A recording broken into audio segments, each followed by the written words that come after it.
Uy, Joey. Malayo pa ba tayo? Parang kanina pa ako nagdadrive pero wala pa rin ako nakikitang mga bahay. Mag-iisang oras na natin binabaybay ang daan na to na parang ghost town. Siguro, mga kalahating oras na lang, Chong. Basta, kapag may nakita kang lumang arko, ibig sabihin nun, nasa baryo na tayo ni Lolo Arturo. Ay nako, bakit kasi hindi na lang kayo nakinig sa akin kanina? Ang sabi ko, magstay na lang muna tayo sa isang motel sa bayan. Tignan nyo, inabot tuloy tayo ng dilim sa daan. Itong si Joey ang sisihin mo, Hazel. Siya ang may sabi na malapit na tayo sa baryo ng lolo niya. Ang kasalanan ko lang naman naniwala ako sa kanya. Sorry na. Gusto ko na kasing makita talaga si Lolo Arturo Alam niyo naman na matagal ko na siyang hindi nabibisita Saka, maganda nga to Adventure. Anong adventure ang sinasabi mo? Yung sakit-sakit na ng likod ko kakadrive. Buti sana kung isa sa inyo ni Hazel ang pwedeng pumalit sa akin Ay nako, dapat kasi nag-aral kayong magmaneho Benji, sa ating tatlong magkakaibigan, ikaw lang ang may kakayahan na bumili ng sasakyan, ano? Kaya ikaw lang ang dapat na marunong magmaneho, pambihira ka naman, Aba, hindi naman dapat ganun. Dapat marunong din kayong dalawa. Gaya nito, long drive pala to. Eh di sana, pwede niyo akong palitan sa pagmamaneho para makapagpahinga naman ako kahit sandali lang. Ako si Benji, isang 28 years old na marketing manager sa isang malaking kumpanya sa Makati. Nang gabing yon, ay papunta kami ng mga kaibigan kong sina Hazel at Joey sa baryo ng lolo ni Joey. Ako ang driver, habang nasa tabi ko naman si Joey. Si Hazel ay nasa backseat. High school pa lang ako ay magkakaibigan na kaming tatlo. Halos 5 taon din kaming hindi nagkita-kita dahil si Hazel ay lumipat sa Davao habang si Joey naman ay nagtrabaho sa Dubai. Kaya naman, nang umuwi si Joey sa Pilipinas, ay naisipan naming magkaroon ng reunion. Mula Davao ay lumipad si Hazel papunta sa Maynila para magkita-kita kami. Nang nalaman namin ang plano ni Joey na bisitahin ang lolo niya na nakatira sa malayong baryo, ay naisip namin ni Hazel na sumama sa kanya. Na-excite kasi kami nang sabihin ni Joey na merong napakalaking kuweba sa lugar na yon.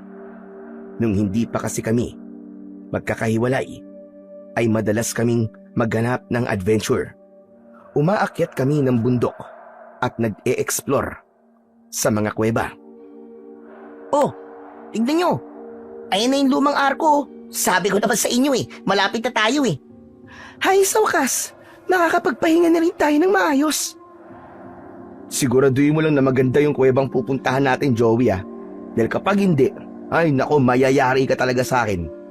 Ayokong mauwi sa wala tong pagod ko ngayon Hala, bakit naman may pagbabanta pang kasama? Huwag kang mag-alala, Chong.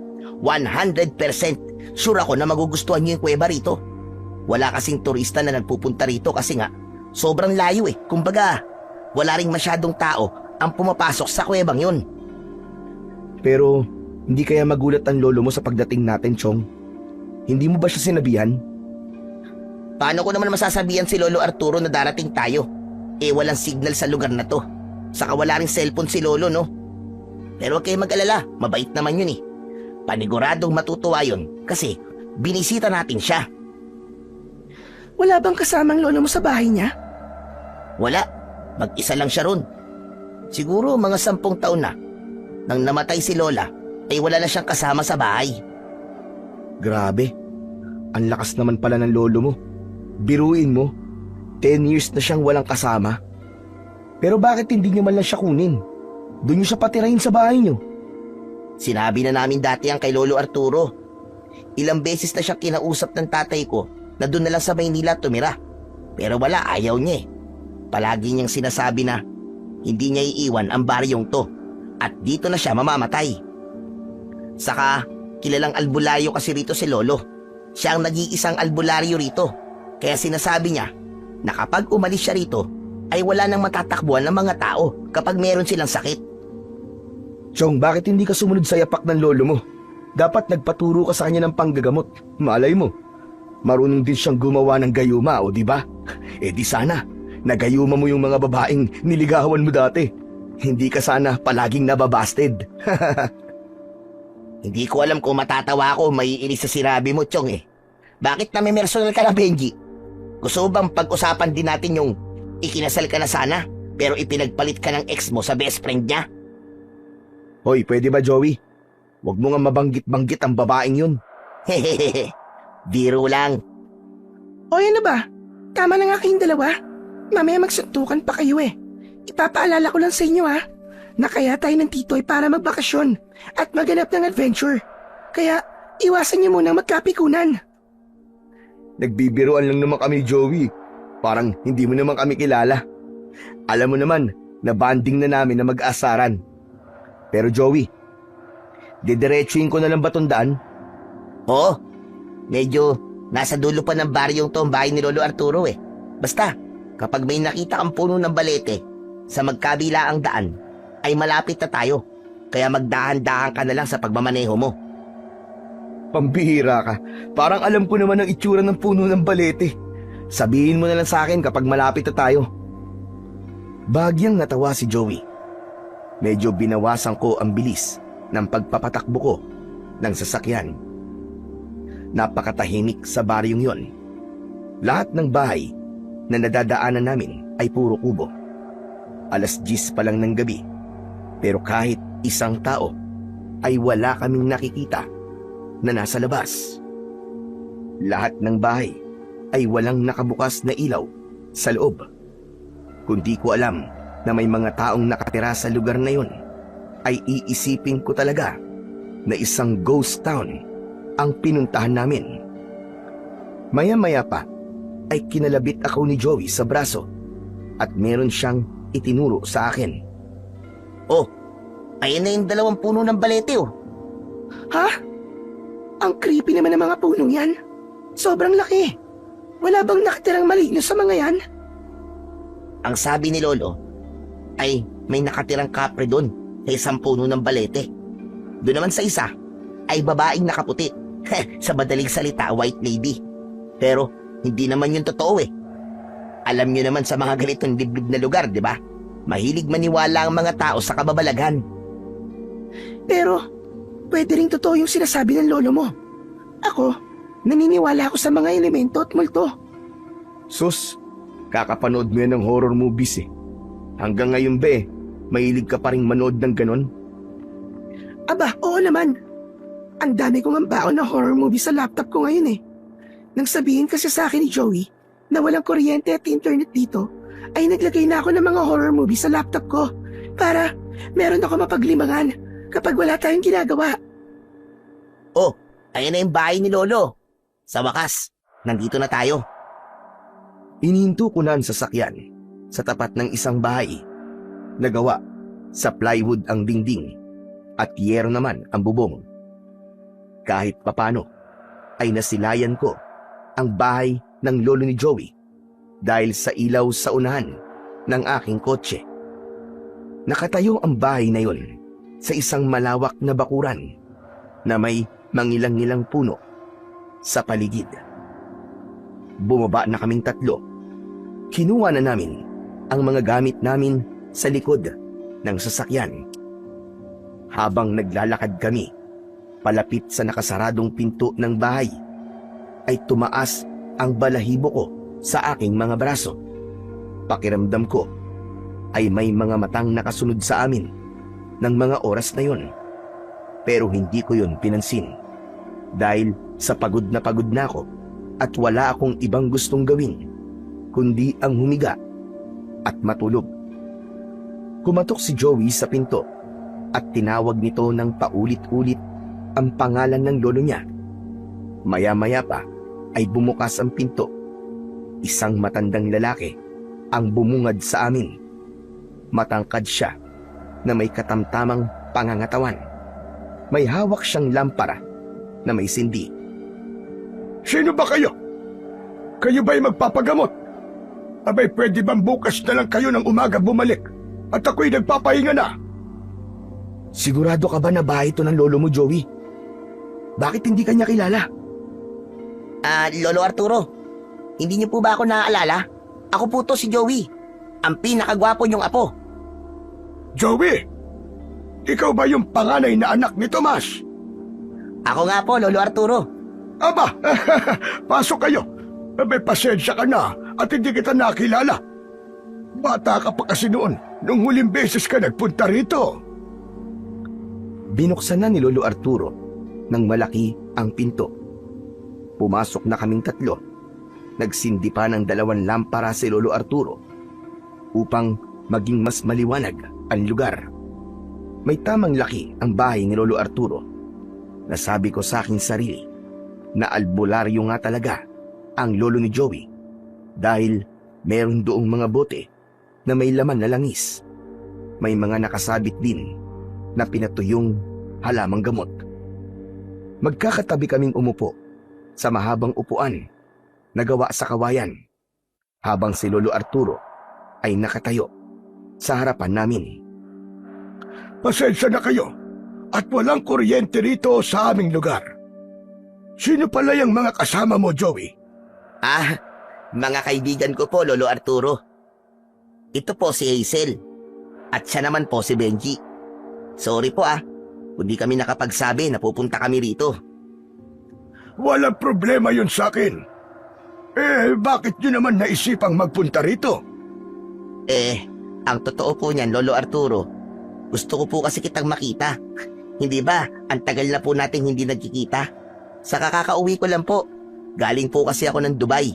Kaya marami po akong dalang pasalubong para sa inyo, Lolo Arturo.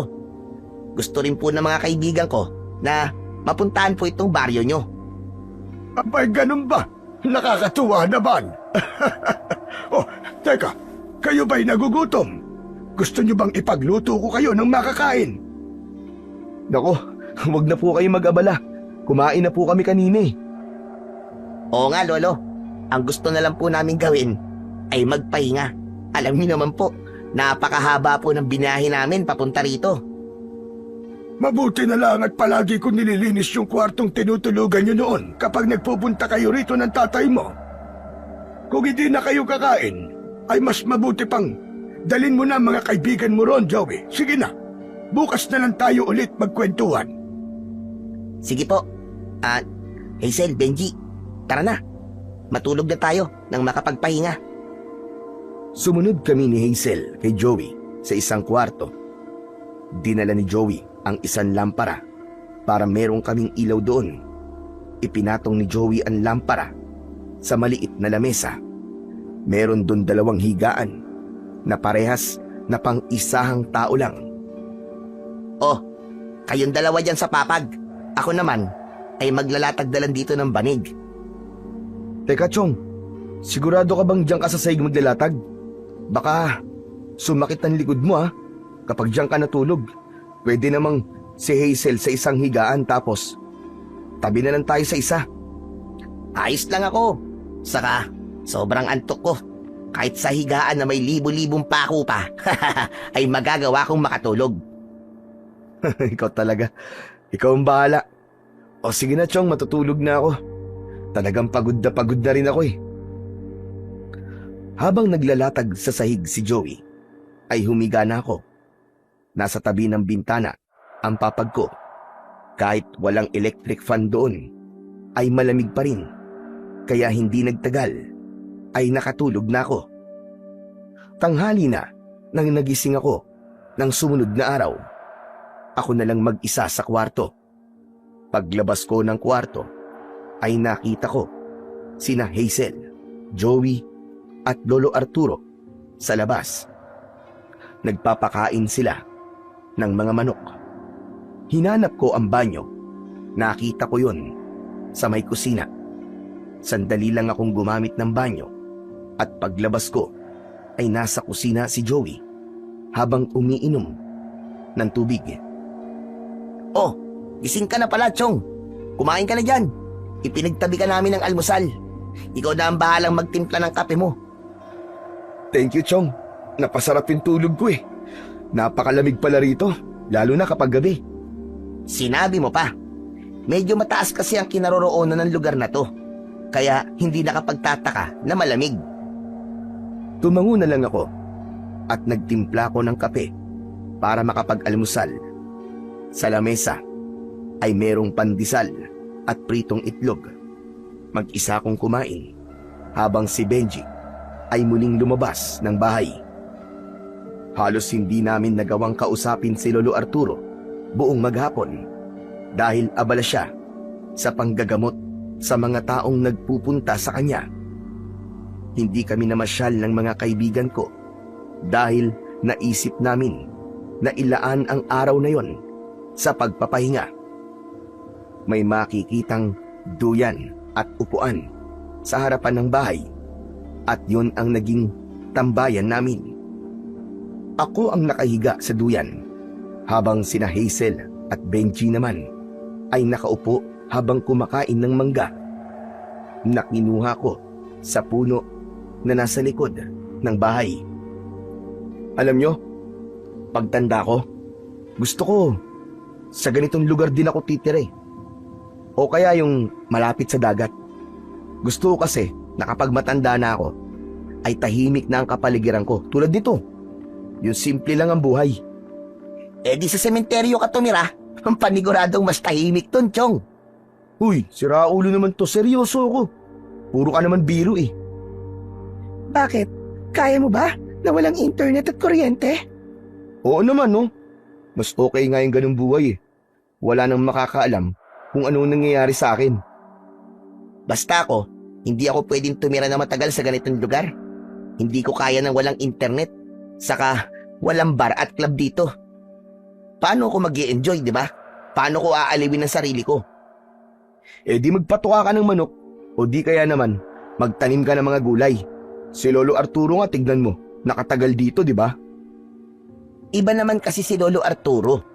Dito na siya isinilang at lumaki hanggang sa tumanda siya. Siyempre, sanay na siya sa buhay na ganito. Hindi kagaya natin, lumaki tayo sa syudad. Sa bagay, may point ka naman sa sinabi mo. Pero ganito ba talaga dito, Joey? Halos wala akong nakikitang tao ah. Kung wala ngang nagpapagamot kay Lolo Arturo, iisipin ko na tayo lang ang taong nandito. Sa pagkakatanda ko, ay hindi naman ganito nung huling pumunta ako rito. Kapag ganitong oras nun, maraming bata ang naglalaro sa labas. Tapos, marami ring mga tao na kung ano-ano ang ginagawa. Kaya nga, parang medyo naninibago rin ako ngayon dito eh. Ay, oo nga pala. Saan pala tayo pupunta bukas? Pupuntahan na ba natin yung kuwebang sinasabi mo, Joey? Pwede naman. Kung kaya na ng lakas nyo. Bakit? Talaga bang napakalaki ng kuweba na yon? Sobrang laki, Chong. Pero sa dulo nun, ay merong napakalinis at malamig na batis. Yun ang target nating puntahan. Pwede na tayong mag-camping dun kahit isang gabi lang. Safe ba ron, Chong? Wala bang mabangis na hayop o kaya makamandag na ahas? Wala. Isinama na ako dati doon ni Lolo at napuntahan ko na rin yung bati sa dulo ng kuweba. Sigurado ko na magugustuhan nyo ron. Maganda talaga. Siguraduhin mo lang ha, dahil ayokong masayang ang napakahabang biyahe natin para makapunta rito. Ikaw talaga, Benji, oh. Wala ka bang tiwala sa akin? Dadaling ko naman ba kayo rito kung hindi kayo magagandaan sa pupuntahan nating kuweba? Basta, magtiwala lang kayo sa akin. Kumuha ako ng isang mangga at sinimulan ko yung kainin. Hindi na ako nagsalita at hinayaan ko ang sarili ko na mag-relax sa duyan.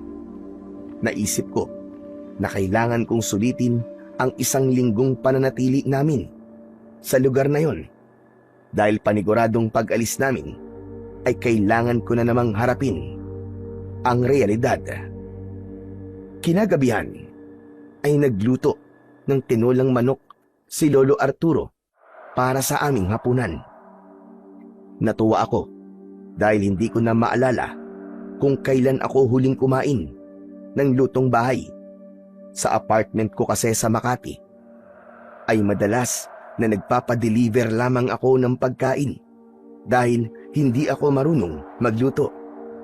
Kung hindi naman ay bumibili na lang ako sa labas. Mag-isa lang kasi akong nakatira doon dahil nasa probinsya ang pamilya ko. Grabe, ang sarap niyo pala magluto, Lolo Arturo. Ito na po ang pinakamasarap na tinola na natikman ko. Nako, mas masarap magkalderetang kambing si Lolo. Kapag natikman niyo yun, aba, makakalimutan niyo panigurado ang pangalan niyo.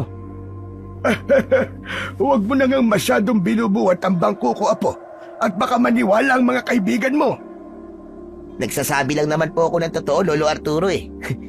Pwede niyo po ba kaming lutuan ng kalderetang kambing, Lolo? Hayaan nyo. At bukas ay titingin ako sa talipapa kung may nagtitinda ng karne ng kambing. Ay oo nga pala. Gaano ba kayo katagal dito magbabakasyon? Mga 1 linggo po siguro, Lolo Arturo. Ganong katagal lang po kasi ang leave ko eh. Si Hazel naman po ay babalik na po sa Davao kaya baka kaming dalawa na lang po ni Joey ang madalas na magkikita pagbalik po namin sa Maynila. Pero syempre, bago ako bumalik sa Dubai, ay magre-reunion ulit tayong tatlo. Alam niyo na, baka mamaya niyan eh. Matagalan na naman ako bago bumalik ng Pilipinas. Bakit kasi hindi ka na lang dito sa Pilipinas, Chong eh, hindi ba? May bahay ka nang pinapagawa sa Batangas? Kailangan ko muna mag-ipon, Chong. Saka na ako titigil sa pagtatrabaho kapag alam kong stable na ako at meron na akong sariling negosyo. Sa bagay, malay mo, maituloy na natin yung plano nating business, di ba? Yan, gusto ko yan. Basta usapang pagpapayaman, kasali dapat ako. Natawa kami sa sinabi ni Hazel. Matapos yun, ay tumahimik na kami at itinuon na namin ang aming atensyon sa aming kinakain. Makalipas ang ilang sandali, ay nagsalita si Lolo Arturo. Oo nga pala, Joey. Bakit hindi may pasyal dito sina Benji at Hazel? Baka naiinip na sila. Dahil kanina maghapon silang nandito lang sa bahay. Mamamasyal naman po talaga kami, Lo. Nagpahinga lang po kami ngayong araw. Di, dalhin mo sila doon sa ilog. O kaya umakyat kayo ng bundok. Naku, Lo, iba po ang ipinunta namin dito. Pupunta po kami ron sa kuweba na nasa gubat. Mahilig po kasi kami mag-explore sa mga ganong klaseng lugar. Napansin ko na sandaling natigilan si Lolo Arturo. Naramdaman ko na hindi niya nagustuhan ang sinabi ni Joey. Nagsali ng tubig sa baso si Lolo Arturo at uminom muna siya bago muling nagsalita. Huwag na kayong magpunta sa kuweba na yon. May iba pang lugar dito na pwede niyong puntahan. Isa pa, wala namang kayong ibang makikita ron, kundi puro mga bato lang. Pero Lo, yun na po kasi ang sinabi ko kina Benji at Hazel na pupuntahan namin. Gusto ko pong makita nila yung bati sa dulo ng kuweba. Ipinagmamalaki ko pa naman yun sa kanila, Lo. Tapos, hindi naman po nila makikita o mapupuntahan. Sundin mo na lang ang sinabi ko sa'yo, Joey. Huwag na kayong pumunta ron. Delikado ron. Makinig ka sa akin, Joey. Para rin ito sa kaligtasan nyo. Pero Lo, alam ko po ang pasikot-sikot doon. Kung iniisip niyo po na baka maligaw kami, ay malabo pong mangyari yun, Lo. Kahit matagal na po kung di nakakapunta ron, natatandaan ko pa rin po ang tamang daan sa kuweba. Huwag po kayo mag-alala sa amin, Lo. Hindi ako natatakot na maligaw kayo ron. May iba pang dahilan iyo kung bakit hindi kayo pwedeng pumasok sa kuweba. Ang mabuti pa'y makinig ka na lang sa akin. Kapag sinabi kong hindi ligtas doon, ay hindi ligtas doon. Joey, sundin na lang natin si Lolo Arturo. May iba pa namang pwedeng puntahan sa lugar na to, di ba? Meron naman. Pero iba kasi talaga sa kuwebang yun, Chong eh. Saka yun kasi ang sinabi ko sa inyo na pupuntahan natin. Kaya tayo nandito. Sa akin naman, okay lang. Kahit hindi tayo pumunta sa kuweba. Kung delikado, di ba? Mas maganda kung wag na tayong tumuloy doon. Hindi naman siguro tayo pagbabawalan ni Lolo kung ligtas doon. Bakit po pala delikado ron ngayon, Lo? Natatandaan ko po kasi dati, kayo pa mismo ang umaaya sa akin na pumunta sa kuwebang yon. Iba noon na po. At iba ngayon. Marami nang nangyari sa kuwebang yon sa mga nakalipas na taon. Kung ayaw nyo mapahamak, ay sundin nyo na lamang ang sinabi ko. Huwag na huwag kayong papasok sa kuwebang yon Dahil paniguradong mapapahamak lang kayo. Lolo naman eh. Sayang naman po ang pagpunta namin dito. Ganyan na ba talaga katigas ang ulo mo ngayon, Joey? Lolo mo ko, kaya ayokong mapapahamak ka, pati na ang mga kaibigan mo. Kung ayaw mong magalit ako sa inyo, sundin nyo na lang ang sinabi ko. Walang pupunta sa kuwebang yon. Tapos! Napayuko na lang si Joey at napansin ko na disappointed siya dahil hindi na kami pupunta sa kuwebang sinabi niya. Maging ako ay nalungkot din dahil yun naman talaga ang isa sa ipinunta namin sa baryong yon bukod sa pagbisita ni Joey sa lolo niya. Ganun pa man, inisip ko na lang na kung hindi naman talaga delikado ay hindi naman siguro kami pagbabawalan ni Lolo Arturo. Alam ko na ang kaligtasan lang naming magkakaibigan ang inaalala niya. Kinabukasan ng umaga, pagkatapos mag-almusal ay nagpaalam sa amin si Lolo Arturo na magpupunta siya sa talipapa. Nang naiwan kaming tatlo, ay pumuesto kami sa aming tambayan. Inip na inip ako ng sandaling yon. Alam ko na gaya ko ay nawalan na rin ng ganang magpunta sa kung saan sina Hazel at Joey kasi hindi na kami pwedeng pumunta ron sa kuweba na gusto talaga naming puntahan. Paano yan? Ano nang gagawin natin ngayon dito? Parang wala ng thrill kung sa ilog o sa bundok lang tayo pupunta. Ay nako, kaya nga, basag trip din talaga si Lolo eh. Asang-asa pa naman ako na madadala kayo ron sa kuweba. Pero sa palagay ko, Chong, totoong delikado ng pumunta sa kuwebang yun. Nag-aalala lang si Lolo Arturo sa atin, kaya pinagbabawalan niya tayo. Siyempre, di ba? Kapag may nangyaring hindi maganda sa atin, kargo niya tayo kasi nandito tayo sa bahay niya. Kaya makinig na lang tayo sa kanya. Pero pakiramdam ko, OA lang si Lolo eh. Ilang beses ko na napunta ng kuwebang yun eh. At kahit napakalaki nun, ay masasabi ko na ligtas talaga doon. Walang mahirap o masikip na daan doon. Ako na nagsasabi sa inyo, ligtas talaga doon.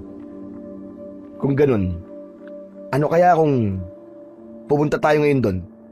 Kahit sa labas lang tayo, di naman tayo papasok eh. Malayo ba yun, Joey? Oh, akala ko ba? Ang sabi mo eh, makinig na lang tayo kay Lolo Arturo. Bakit ang bilis na magbago ng isip mo? Ilalaw kasi kayong dalawa eh. Alam ko na kahit pagbawalan kayo sa isang bagay, basta gusto nyo ay gagawin nyo pa rin. Wala naman akong magagawa kung mag-isa lang akong magsasabi na makinig na lang tayo kay Lolo Arturo. Kasi dalawa kayong kalaban ko. Talagang ang kaibigan ka namin, Benji. Kilalang kilala mo kami ni Hazel. Siyempre naman, high school pa lang tayo magkakaibigan na tayo, di ba? Imposible naman na hindi ko pa kilala ang likaw ng mga bitukan nyo. Pero alam nyo, tara na, umalis na tayo ngayon bago pa dumating si Lolo. Sige, sige. Sandali lang. At magsasarado lang ako ng bahay. Bilisan mo! Nagmamadaling isinarado ni Joey ang pinto ng bahay ni Lolo Arturo. Pagkatapos ay umalis na kami para magpunta sa kuweba. Excited na akong mapuntahan ang kuwebang yon dahil sa mga magagandang bagay na sinabi ni Joey tungkol sa lugar na yon. Pumasok kami sa gubat na napakaraming nagtataasang puno sa paligid. Kaya kahit tirik na tirik ang sikat ng araw, ay hindi namin ramdam ang init. Mahigit kalahating oras kaming naglakad bago namin narating ang bukana ng kuweba. Nalula ako sa laki ng bukana ng kuweba dahil noon lang ako nakakita ng ganung kalaking bukana ng isang kuweba. Inilabas ko ang aking cellphone at kinunan ko ng litrato ang kuweba. Oh, ano nangyari? Bakit ang tahimik niyong dalawa? Isarado niyo na ang mga bibig niyo at baka mamaya pasukan pa yan ng langaw. Grabe, Chong. Napakalaki nga ng kuwebang to. Hindi ko ini-expect na ganito to kalaki. Nasa labas pa lang tayo, Chong, ha? Ano na lang, kapag nasa loob na tayo, Sigurado ko na mas lalo kayong mamamangha kapag pumasok na tayo dyan. Ano, kung gusto nyo, ngayon na tayo pumasok eh. Uy, tumigil ka nga, Joey. Ang usapan, dito lang tayo sa labas. Saka, talagang magiging delikado kung papasok tayo nang wala man lang tayong dalang gamit. Tignan mo nga, at nakatsinelas lang tayo. Teka nga, Hazel. Ako nahihirapan magsalita sa'yo eh. Bakit ka ba napaos? Eh kasi 'di ba? Pagkatapos kong mapuyat, kumain ako ng ice cream. Ayan, napaos ako. O ano, tara na. Papasok ba tayo o hindi? Teka, Chong. Tama si Hazel. Delikado kung papasok tayo ngayon dyan eh. Hindi malabong aksidente ang aabuti natin. Saka, sandali lang tayo rito. Baka kapag nalaman ni Lolo Arturo na pumunta tayo rito, naku, baka magalit sa atin yun. Bakit ba takot na takot kayo kay Lolo Arturo? Hindi yun marunong magalit, no? Sobrang bait kaya nun. Ah, ganun ba, Joey? Hindi ako marunong magalit. Para kaming binuhusan ng napakalamig na tubig nang narinig namin ng seryosong boses ni Lolo Arturo. Paglingon namin sa likuran ay naroon si Lolo Arturo. Nakatayo siya habang nakahalukip-kip.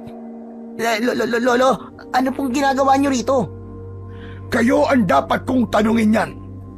Anong ginagawa nyo rito? Ang akala ko ba nag-usap na tayo kagabi? Ano po kasi, naglakad-lakad lang po kami tapos hindi po sinasadya na napunta po kami rito. Sinungaling! Alam ko nagsisinungaling ka dahil lumalaki ang butas ng ilong mo. Joey, huwag na tayo magsinungaling. Lolo Arturo, sorry po kung hindi ka po namin sinunod.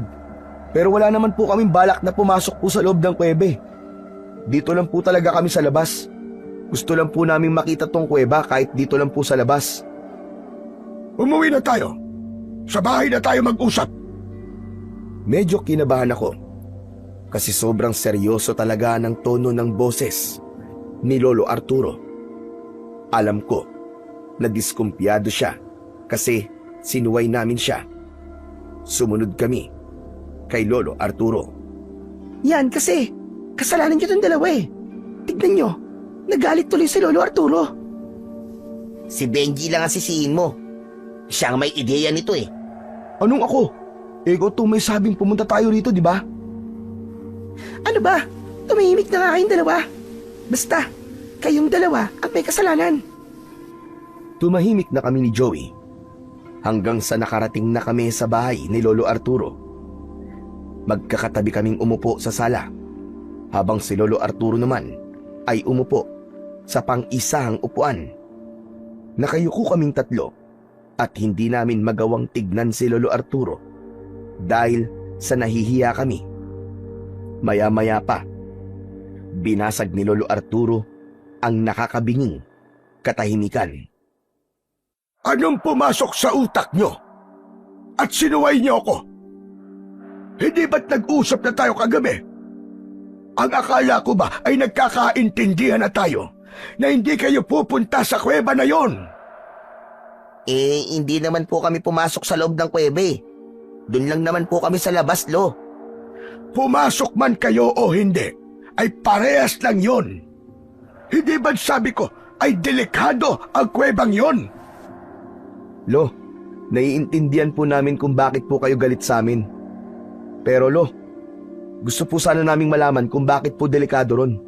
Baka pwede pong sabihin nyo sa amin ang dahilan para mas maintindihan po namin kung bakit ganyan na lang po katindi ang pagbabawal nyo sa amin na magpunta po sa kuweba na yon. Siguro nga ay dapat ko na sabihin sa inyo ang totoo para mas maintindihan nyo ako. Makinig kayo mabuti. Ang totoo, hindi ang mismong kuweba ang delikado, kundi ang mga nilalang na nakatira sa kuwebang yon. Ho? Teka, nilalang? Mababangis po ba na hayop? Baka, makmandag na ahas. Sana nga ay mabangis na hayop lang ang naroon sa kuweba. Pero hindi.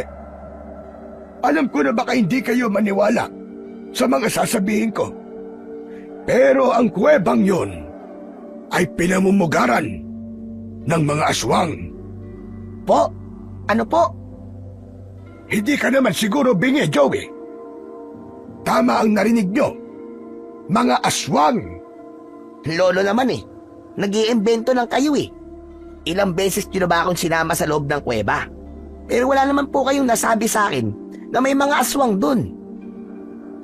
Mahabang panahon na ang nakalipas nang huling beses kang nakapasok sa kuweba na yon, Apo. At sa panahong yon, ay marami na rin ang nangyari. Isang araw, nagulat na lang kaming lahat ng mga taga rito nang may mga aswang na sumalakay dito sa aming baryo. Hanggang sa napag-alaman namin na ginawang pugad na pala ng mga aswang ang kuweba. Ginawa nila yung kuta nila. At kapag hindi pa oras ng kanilang pag-atake at pagkain ng mga tao, ay naroon sila sa loob. At tuwing bilog ang buwan, saka sila lumalabas para pumatay at kumain ng mga tao. Hindi ako naniniwala sa mga aswang. Pero sa paraan ng pagkikwento ni Lolo Arturo, ay parabang sigurado siyang totoong-totoo ang mga sinasabi niya. Pero Lolo Arturo, hindi naman po totoo ang mga aswang, di ba? Yan ang akala mo, Benji.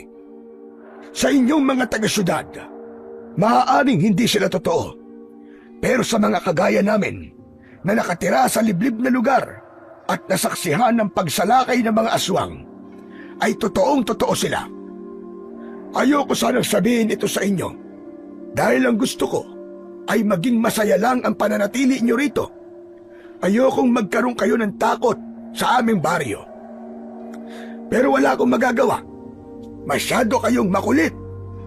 Ayaw niyong makinig sa akin. Kaya mas mabuti pang alam niyo na kung anong meron sa kuwebang yon, upang kayo na mismong umiwas sa lugar na yon.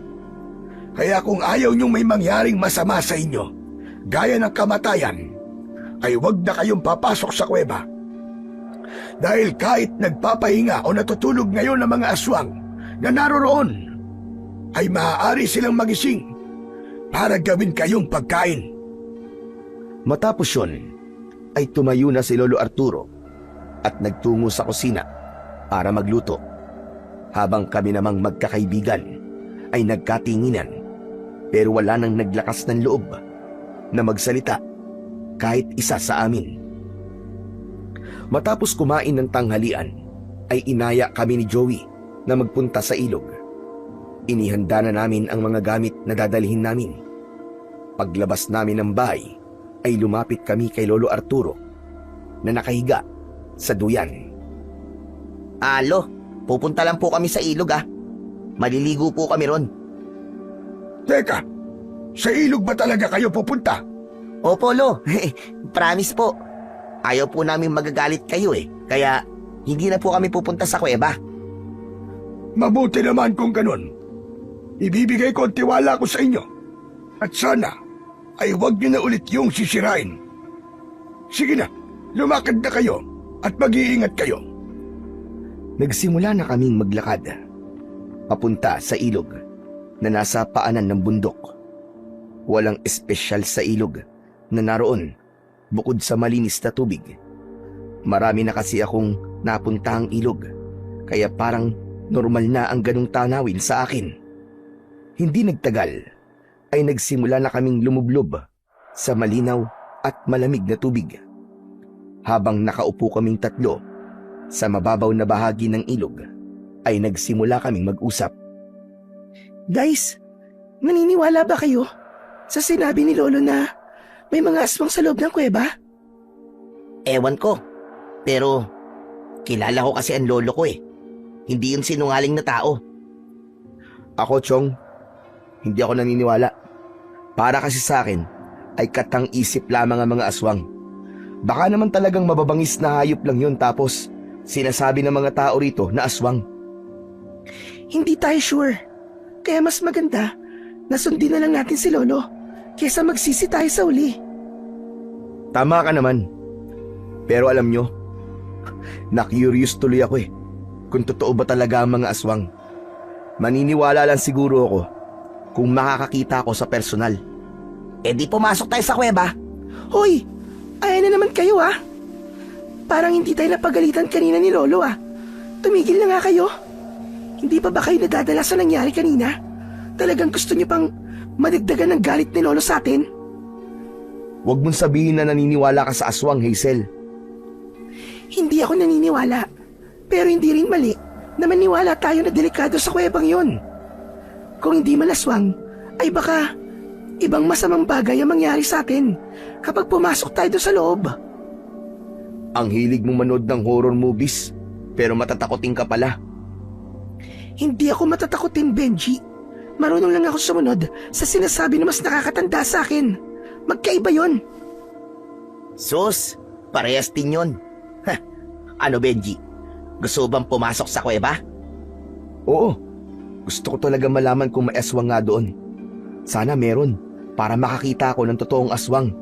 Para naman maniwala na ako na may aswang talaga. Anak ng, naririnig niyo ba ang mga sinasabi niyo? Baka nakakalimutan niyo na sinabi sa atin ni Lolo na may mga aswang sa kuweba para hindi na tayo pumunta ron. Pero bakit kabaligtaran ang nangyayari ngayon? Aba, ganun talaga. Hindi ba nandito tayo para sa adventure? Saka ikaw na rin na nagsabi na walang thrill, na nandun lang tayo sa bahay. Eh di maghanap tayo ng thrill. Oo nga, gusto ko ng thrill. Pero hindi yung thrill na ikakamatay natin. Kung makapagsabi ka naman ng ikakamatay natin ay parang sigurado kang may aswang nga ron sa kuweba. Eh paano kung meron? Paano kung nagsasabi ng totoo si Lolo Arturo? Eh di maganda. Ayaw mo bang makakita ng aswang sa totoong buhay? Saka, mapapatunayan natin na totoo nga ang mga aswang. Kapag wala tayong nakita, ayos lang. At least, napasok natin yung kuweba, di ba? Oo nga naman Hazel, wag kang KJ. Mamayang gabi, kapag tulog na si Lolo, ay saka tayo aalis para pumasok dun sa kuweba. Maimbing kasi ang tulog dun eh. Sigurado naman ako na bago mag-umaga ay makakalabas na tayo sa kuweba. Basta dapat makabalik na tayo sa bahay habang tulog pa si Lolo para hindi niya malaman na umalis tayo. Bahala nga kayong dalawa. Masyado kayo makukulit. Kung gusto niyo suwayin si Lolo, kayo na lang. Naiiritang tumayo si Hazel at kinuha niya ang mga gamit niya. Hindi kami makapaniwala ni Joey nang nag-walk out si Hazel. Hoy, Hazel! Hazel, bumalik ka rito! Ang bilis mo naman magtampo! Kaya nga, nasabihan ka lang ng KJ eh. Joke lang yun. Hazel, balikan na rito. Hindi na kami galit. Pero parang walang narinig si Hazel. Dire-diretso lang siya sa paglalakad papalayo. Natatawa akong napailing. Ganun kasi talaga si Hazel. Kapag napipikon o nagagalit na siya, ay bigla siyang umaalis. Hindi pa rin nagbabago si Hazel, no? Siya pa rin na nag-iisang walkout queen. Sinabi mo pa. Kahit nung high school tayo, ugali niya na yun eh. Pero hindi kaya isumbong tayo ni Hazel sa lolo mo? Patay tayo kapag nagsumbong siya. Eh di isumbong niya tayo. Hindi na tayo tutuloy. Wag naman sana. Talagang curious kasi ako kung ano ba talaga nasa loob ng kuwebe. Ewan ko ba? Nung sinabi ng lolo mo na may mga aswang doon, eh nagkaroon ako ng matinding kagustuhan na pasukin yung kuweba na yon. Biruin mo, Chong ha. Kung totoo ngang may aswang doon, ay mapapatunayan natin sa mga kakilala natin na totoo ngang may aswang. Kung matutuloy tayo mamaya, huwag mong kalimutan magdala ng cellphone ha, para meron tayong pangkuha ng video o picture. Sige, Chong. Magandang ideya nga yan. Para meron tayong ebidensya. Kung sakali, di ba? Ipinagpatuloy namin ni Joey ang paliligo sa ilog habang naglalaro sa utak ko ang mga pwedeng mangyari sa sandaling pasukin namin yung kuweba mamayang gabi. Matindi ang excitement na nararamdaman ko dahil may bago na naman akong mai-experience na bago sa buhay ko. Kinagabihan, sa hapunan, ay nakiramdam ako. Hinintay ko na magalit si Lolo Arturo dahil may hinala ako na nagsumbong sa kanya si Hazel sa balak namin ni Joey. Pero hindi kami pinagalitan ni Lolo Arturo, kaya narealize ko na hindi nagsumbong si Hazel. Ikinatuwa ko ang bagay na yon dahil ibig sabihin ay matutuloy kami ni Joey sa plano namin para sa gabing yon. Pagkatapos kumain ay nakipagkwentuhan muna kami kay Lolo Arturo sa labas ng bahay habang si Hazel ay naghuhugas ng pinagkainan namin sa kusina. Nagpaalam ako kina Lolo Arturo at Joey na iinom ako ng tubig, kaya iniwanan ko muna sila sa labas. Pero ang totoo ay gusto kong kausapin si Hazel. Pinuntahan ko si Hazel sa kusina at mataray niya akong inirapan. Napangiti ako kahit alam kong inis pa rin siya sa amin ni Joey. Huy, thank you ah. Hindi mo kami sinumbong kay Lolo Arturo. Ha? Magpasalamat ka. Dahil nasa inyo ang loyalty ko. Ayoko lang na mapagalitan na naman kayo ni Joey. Ibig sabihin, sasama ka sa amin mamaya sa kuweba? Hindi no? Hindi ako gagawa ng bagay na ikakapahamak ko. Kung gusto niyong ituloy yung pagpunta niyo ron, kayo na lang. Basta, kapag may nangyaring di maganda sa inyo, ay walang sisihan. Ano namang mangyayari sa aming masama? Hindi naman tong unang beses na papasok kami ni Joey sa kuweba. Hindi na bago sa amin yun. Sa kuwebang may aswang, hindi ba bago sa inyo yun? Hindi pa nga tayo sigurado kung may aswang nga ron, di ba? Yun na nga eh. Hindi tayo sigurado. Kaya bakit pa kayo papasok doon? Hindi ba kayo nakukonsensya? Nasusuwayin niyo na naman si Lolo Arturo? Bakit kasi ang negative mo mag-isip? Ano ka ba, Benji? Nag-aalala lang ako sa pwedeng mangyari sa inyo ni Joey. Bahala na nga kayo. Total, ginawa ko na ang part ko na pigilan kayo. Pero hindi kayo nakinig. Saka, wala na kwenta tong pag-uusap natin. Kasi, desidido na kayong ituloy ang pagpasok niyo sa kuweba. Huwag ka na kasi magalit sa amin. Akala ko ba nandito tayo para magbakasyon at hindi para mag-away? Oh, sinabi mo yun sa amin ni Joey, di ba? Oo nga, sinabi ko yun. Pero sino bang hindi magagalit sa katigasan ng ulo niyong dalawa? Nag-aalala lang ako sa inyo. Isang malalim na paghinga ang pinakawalan ko. Hindi ko na kinausap pa si Hazel dahil ramdam kong naiinis na siya sa akin. Iniwanan ko na siya roon at binalikan ko na si Lolo Arturo at Joey sa labas upang ipagpatuloy ang pakikipagkwentuhan sa kanila. Ikinuwento sa amin ni Lolo Arturo ang nangyaring mga pagsalakay ng mga aswang sa baryo nila. Nalaman ko na maraming mga tao pala ang namatay at nagdesisyong umalis sa lugar na yon dahil sa mga aswang. Pero imbis na matakot ay mas lalo pang tumindi ang kagustuhan kong pasukin ang kuweba para malaman ko kung totoo nga ba ang mga aswang. Maya-maya pa ay naghanda na kami ni Joey para sa pagpunta namin sa kuweba. Habang gising kami ay natutulog na si Hazel. Meron kaming tig-isang malaking bag na may nakalagay na climbing rope na gawa sa dynamic nylon, carabiners at isang descender para kung sakaling kailangan naming bumaba sa patayong bahagi ng kuweba ay hindi kami mahihirap. May mga suot kaming knee pads, gloves at elbow guards bilang proteksyon. Nakasuot din kami ng helmet na may headlamp.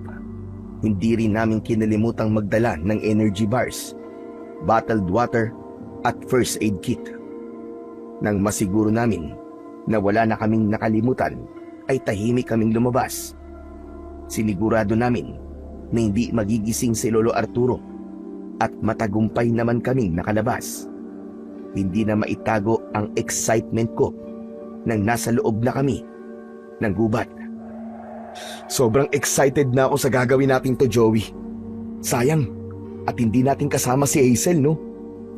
Kaya nga mas masaya sana kung sumama siya. Mukhang ayaw niya talagang sumama eh. Parang galit pa nga siya nung kausapin ko siya kanina eh. Pero hindi ba? Dapat ay nagpaalam tayo kay Hazel bago tayo umalis. Hayaan mo na, tulog naman siya eh. Baka mas lalo lang magalit yun kapag inistorbo natin ang pagtulog niya. Pero sigurado ka ba na hindi magigising si Lolo Arturo? Baka isumpa na tayo nun kapag nalaman niya na sinuway natin siya. Kahit naman magising siya hindi pa rin niya malalaman na umalis tayo. Hindi naman yung papasok sa kwarto natin Saka, bibilisan lang natin. Kapag nakapunta na tayo sa bati sa dulo ng kuweba, aalis na rin tayo. Binilisan na namin ni Joey ang paglalakad. Hindi nagtagal ay nasa harap na kami ng bukana ng kuweba. Para yung isang malaking bunganga ng halimaw na nakanganga at naghihintay na pumasok kami roon. O ano, ready ka na ba, Chong? Oo naman, ready na. Ikaw, ready ka na bang makakita ng aswang? Sana nga makakita tayo ng aswang sa loob. Pero duda ako na makakakita tayo ng aswang. Kasi ilang beses na kaming pumasok ni Lolo dyan Pero wala namang aswang Kung ganun, tara na. Excited na talaga akong mag-explore sa kuwebang yan. Pumasok na kami sa kuweba. Maingat ang bawat hakbang namin. Makalipas ang ilang sandali, ay bumungad na sa amin ang mga stalactite na nasa itaas. Sa ibaba naman ay makikita ang mga stalagmite na parabang mga tore ng kristal. Ang tunog ng bawat patak ng tubig ay parabang musika sa tenga namin. Nagpatuloy kami ni Joey sa paglalakad. Sobrang gaganda ng mga crystal formation na nakabaon sa pader na nagliliwanag kapag tinatamaan ng ilaw. Hindi nagtagal ay napansin kong tumataas na ang kisame ng kuweba. Grabe, Chong! Sobrang ganda rito. Ang dami ko nang napunta ang kuweba, pero dito ako sobrang namangha. Sabi ko naman sa'yo ikaw lang naman ang ayaw maniwala sa akin nung una Hindi nakapagsisisi na sinuway natin si Lolo Arturo. Habang tumatagal ang paglalakad namin sa loob ng kuweba, ay ramdam ko ang unti-unting paglamig ng paligid. Ang mga headlamp namin ay nagsisilbing tanging liwanag sa gitna ng madilim at malawak na kuweba. Hanggang sa napahinto ako sa paglalakad nang may narinig akong parang pag-angil ng isang mabangis na hayop. Napahinto na rin si Joey na nasa unahan ko. May pagtatakang tumingin siya sa akin. Oh, bakit, Chong? May problema ba? Teka lang, Chong. Narinig mo ba yun? Ang alin? Yung parang tunog ng isang mabangis na hayop. Wala naman ako narinig Sigurado ka ba? Teka, sandali. Tinatakot mo ba ako? Gusto bang sabihin na aswang yung narinig mo? Hoy, Chong, bumenta na yan. Hindi na uubray ang pananakot mo sa akin. Hindi, Chong. Seryoso ko. May narinig talaga ako. Pero baka nga mabangis na hayop lang yun. Tara na nga, bilisan natin. Ipapaalala ko lang sa'yo na hindi tayo pwede magtagal dito at baka abutin tayo ng umaga. Itinuloy na namin ang aming paglalakad.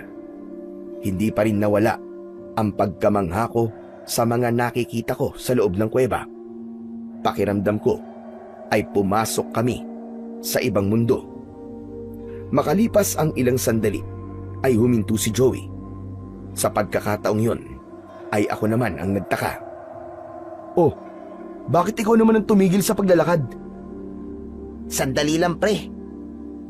Tepok, hindi ko kasi maalala kung saan tayo dadaan Kung dediretso ba tayo o dun sa maliit na lagusan tayo dadaan. Sandali, iisipin ko muna. Ayan na nga ba ang sinasabi ko Akala ko ba alam mo ang daan dito? Akala ko nga rin alam ko pa Pero ngayon lang kasi ako nakapunta sa bahaging ito ng kuweba Naliligaw tayo? Oo, Chong. Pero wag ka mag-alala kasi makakalabas pa rin naman tayo rito. Napailing na lang ako hanggang sa lumapit ako sa masikip na lagusan na parabang slide na pababa. Sumilip ako ron. Sa tingin ko ay kasya ron ang isang tao. Lumapit si Joey sa akin at sumilip din siya sa lagusan. Diyan na lang kaya tayo dumaan, Chong. Hindi ba masyado masikip yan? Hindi naman siguro. Tignan mo nga kasya ang isang tao. Basta mauuna ako tapos sumunod ka. Hindi ba, kaya tayo nandito ay para sa adventure? Sa bagay, parang ang boring nga na naglalakad lang tayo eh. Sige, sige. Diyan na tayo dumaan. Huminga ako ng malalim. Tinanggal ko ang bag na nasa likod ko. Inihulog ko yun sa lagusan. At dire-diretso yung dumausdos pa ibaba. Ganon din ang ginawa ni Joey. Naunang pumasok si Joey, hinintay kong makausad siya bago ako sumunod sa kanya. Ilang segundo pa lang ay naramdaman ko kagad kung gaano kasikip ang lagusan. Chong, hindi ako komportable dito. Malamang, kung gusto mo sanang maging komportable, nag-staycation ka na lang sana sa isang 5-star hotel. Huwag ka mag-alala kasi mukhang malapit na tayong makalabas dito. Sandali akong pumikit at pinilit kong kumalma. Paulit-ulit kong sinabi sa sarili ko na kailangan kong kumalma at huwag akong mag-isip ng hindi maganda. Matapos ang ilang segundo ay ibinukas ko na ang mga mata ko at nagsimula akong gumalaw. Pero nang umusad ako ay hindi ko alam na napakadulas ng parting yun ng lagusan. Dumausdos ako paibaba at nabangga ko si Joey. Sabay kaming napasigaw habang mabilis kaming bumubulusok paibaba sa pababang lagusan. Hanggang sa iniluwa kami ng lagusang yun sa isang mas malaki at madilim na bahagi ng kuweba. Bumagsak kami sa basang lupa. Nakadapa si Joey habang nasa ibabaw niya ako. Aray ko! Chong naman! Bakit di ka nag-iingat? Aray, bakit kasi hindi mo sinabi sa akin na madulas pala sa parting yun ng lagusan eh? Talagang nanisi ka pa? Pwede bang umalis ka na dyan sa ibabaw ko? Parang nag-i-enjoy ka na dyan eh. Sorry. Agad akong tumayo at doon ko nakita ang gasgas sa kaliwang braso ko. Inabot ko kay Joey ang isa kong kamay at tinulungan ko siyang tumayo. Ayos ka lang ba? Hindi ka ba nasugatan? Hindi naman, Chong. Pero ang sakit ng katawan ko. Ako ang sumalo sa'yo eh. Ang bigat mo pa naman. Teka. Nasaan na ba tayo? Inilawan namin ang paligid at napansin ko na parang walang hanggan ang kadiliman doon. Tumaas ang balahibo ko sa batok. Alam mo pa ba ang parting ito ng kuweba, Chong? Hindi na. Ngayon lang ako nakapunta rito eh. Hindi ko nga alam na may ganito sa kuwebang to eh. Oh, baka sisihin mo ko ulit ha. Ikaw ang may sabing doon tayo dumaan sa lagusan na yon. Sana kasi pinigilan mo ako eh. Mas okay siguro kung doon tayo sa isa dumaan eh. Chong, makakabalik pa ba tayo sa itaas? Ang taas ng lagusan ha. Eh di maghanap tayo ng ibang daan. Sigurado ko na meron naman tayong madadaanan para makabalik tayo sa taas eh. O ano? Tara na. May magagawa pa ba ako? Tara na. Basta ikaw mauna. Kinuha namin ang aming bag at isinukbit ulit namin yon sa aming likod. Nauna ng bahagya si Joey sa paglalakad. Inilabas ko na ang isa ko pang flashlight upang mas makita namin ng mabuti ang aming dinadaanan. Mas mahirap ang daan doon dahil mas malalaki ang mga bato. May mga pagkakataon na kailangan naming umakyat sa mga malalaking bato. Dapat pala, Chong. Nakinig na lang tayo kay Lolo Arturo eh. E di sana, may pa ang tulog natin sa oras na to gaya ni Hazel. Huli na para magsisika, Chong. Saka, kaya nga tayo nandito para sa adventure, di ba? Mas okay nga to eh. Kasi, mas nakaka-excite to. Kesa sa natutulog lang tayo. Kumbaga, bagong experience to na maaalala natin habang nabubuhay tayo. Sana nga makalabas pa tayo rito ng buhay dahil kung hindi na natin ito maaalala. Sus, ang nega mo naman. Nahawa ka na ba kay Hazel? Malakas na tumawa si Joey. Napahinto ako nang may sumabay na ibang ingay sa tawa na yon ni Joey. Muli kong narinig yon, parang pag-angil ng isang mabangis na hayop. Pero sa pagkakataon na yon, ay parang marami na sila. Joey. Sandali. Ano yun? Sigurado ako narinig mo rin yun. Ang alin ba? Yung parang umangil na hayop. Pero parang ang dami nila, Chong. Ayan ka na naman sa pananakot mo eh. Hindi ako nananakot. Seryoso ko. Sa tingin mo ba, may oras pa ako magbiro at manakot sa sitwasyon natin ngayon? Aba, malay ko sa'yo. Alam mo, huwag mo nang pansinin yung mga narinig mo. Baka mga paniki lang yun. Para namang hindi mo alam na maraming paniki sa mga ganitong kuweba. Alam ko ang huni ng paniki at sigurado ako na hindi paniki yung narinig ko. Paniki man o hindi, ang isipin na lang natin ay kung paano tayo makakabalik sa itaas. Tara na nga. Sayang oras natin kung palagi tayong titigil sa paglalakad eh. Nagpatuloy na sa paglalakad si Joey. Habang ako naman ay sandaling tinanlawan ng flashlight ang paligid. Siniguro ko na walang hayop ang naroon na maaaring umatake sa amin bago ako sumunod kay Joey. Kalahating oras na ang lumipas, pero tila walang katapusan ang mabatong daan na tinatahak namin. Sanay ako sa mga ganong activity, pero dahil sa masyadong malalaki ang mga bato sa dinadaanan namin, ay mabilis akong nakaramdam ng pagod. Halos maubos ko na ang baon kong tubig dahil panay ang inom ko. Hanggang sa hindi ko na kinaya at umupo na ako sa isang malapad na bato. Nang nakita ko ni Joey, ay lumapit siya sa akin. Oh, anong ginagawa mo dyan, Chong? Hindi ba sabi ko eh, huwag na tayong huminto sa paglalakad? Teka, sandali lang, Chong. Di ko na talaga kaya eh. Pwede bang kahit 5 minutes break lang? Yan. Kulang ka na kasi sa exercise, kaya ang bilis mong mapagod. Tignan mo ko, parang kayang-kaya ko pang maglakad kahit 5 oras eh. Sus, ang yabang mo naman. Basta, magpahinga na muna tayo. Sige na nga, pero 5 minutes lang ha. Umupo si Joey sa tabi ko at naglabas siya ng isang bottled water para uminom. Muli kong binuksan ang flashlight upang tanglawan ang paligid. Nakita ko kung gaano kataas ang kisame ng parting yun ng kuweba. Halos puro bato na ang nasa paligid namin. Grabe, sobrang laki pala talaga ng kuwebang to, no? Sinabi mo pa, kahit nga ako'y nagulat na may ganitong parte pala ang kuwebang to. Baka nga kahit si Lolo, hindi alam ang lugar na to eh. Paano pala? Kung maligaw talaga tayo rito, Chong. Paano? Kung ilang araw na ang lumipas ay hindi pa rin tayo nakakalabas. Paano tayo hahanapin ni na Lolo Arturo kung hindi niya alam ang parting to ng kuweba?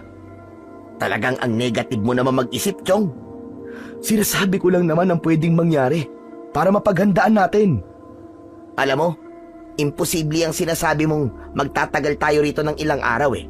Sigurado ako na makakalabas kagad tayo rito. Matagal na yung abutin tayo ng umaga, kaya kalma ka lang dyan. Huwag kang mag-isip ng kung ano-ano. Kinuha ko kay Joey ang hawak niyang bottled water at uminom din ako. Muli kong tinanglawan ang paligid namin. Nagulat ako nang may aninong gumalaw sa likod ng isang malaking bato. Itinutok ko ron ang ilaw habang nanlalaki ang mga mata ko. Mas lalo akong nagimbal nang may isang tila tao na may mapupulang mga mata ang lumabas mula sa likod ng bato at mabilis na tumakbo sa kung saan. Sa bilis gumalaw ng nilalang na yon ay hindi ko na alam kung saan siya nagpunta. Kinakabahan na nagpalipat-lipat ako sa pagtutok ng ilaw ng flashlight sa iba't ibang parte ng kinaroroonan namin. Uy! Ano ba ginagawa mo? Para kang may hinahanap dyan akong ano ah. Chong, nakita mo ba yun? Ang alin ba? Parang may tao, Chong. Nandun siya sa malaking bato na yung kanina. Nakakatakot ang itsura niya. Mapulang-mapula ang mga mata niya na para bang umiilaw sa dilim. Baka naman mabangis na hayop lang yung nakita mo. Baka baboy mo. May baboy mo ba sa loob ng kuweba? Hindi ko alam. Bakit? Baboy mo ba ako para malaman ko? Pambihira ka, oo. Sigurado ko, Chong, na hindi baboy mo o kung anong hayop yun. Parang sa taong katawan niya, Chong. Tapos ang bilis niyang gumalaw. Hindi kaya totoong sinabi ni Lolo Arturo? Hindi kaya meron talagang aswang sa kuweban to? Eh di maganda kung may aswang nga. Hindi ba ikaw na nga rin ang nagsabi na gusto mo makakita ng totoong aswang sa personal? Hindi naman ako seryoso sa bagay na yun eh. Kakaibang nilalang yung nakita ko kanina, Chong. Hindi yun isang mabangis na hayop lang. Kailangan na natin makalabas dito. Dahil baka kung ano pang mangyari sa atin. Oo na. Tara na. Hanapin na natin ang daan palabas. Ramdam kong hindi sineryoso ni Joey ang mga sinabi ko sa kanya.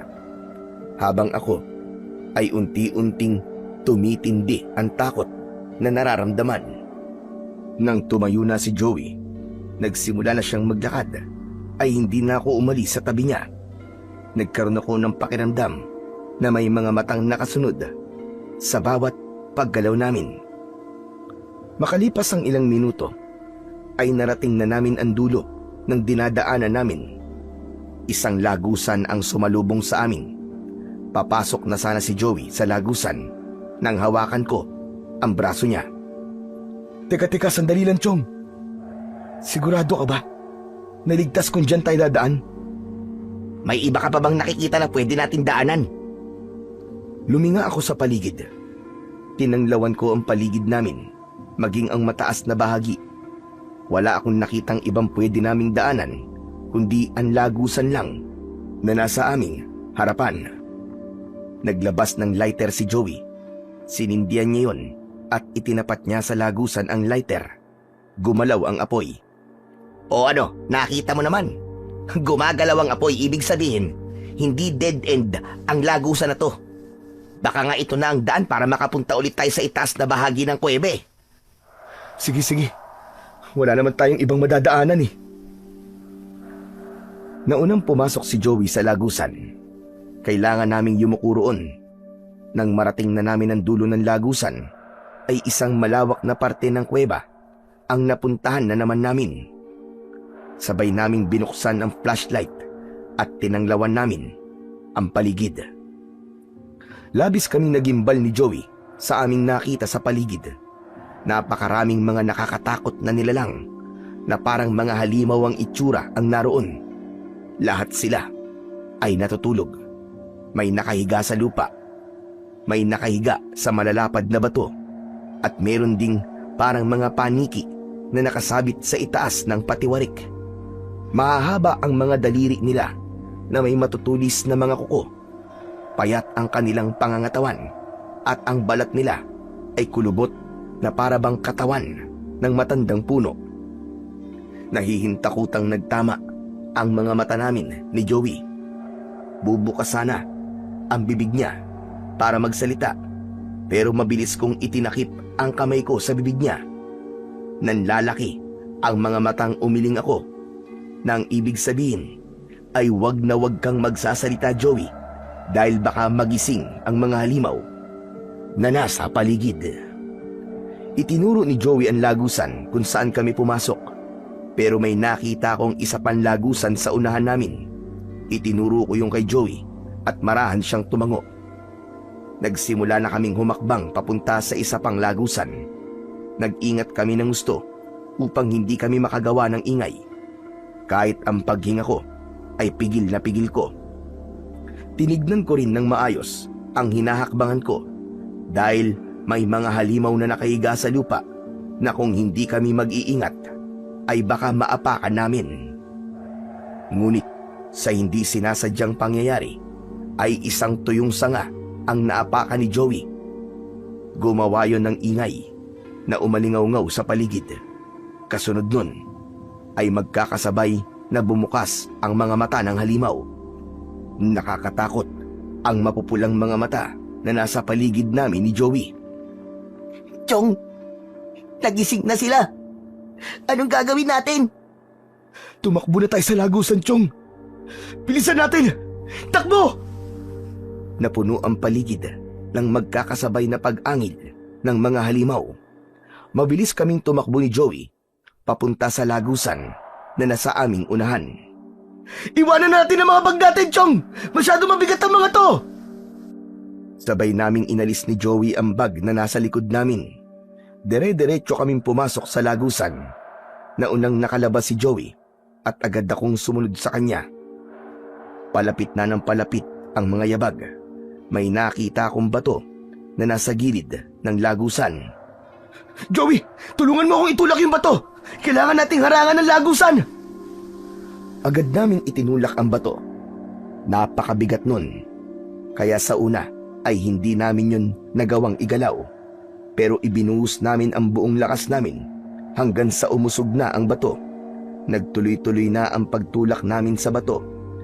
Pero bago namin yun tuluyang naiharang sa lagusan, ay isang halimaw ang nakapasok. Takot na nagtago si Joey sa likod ko.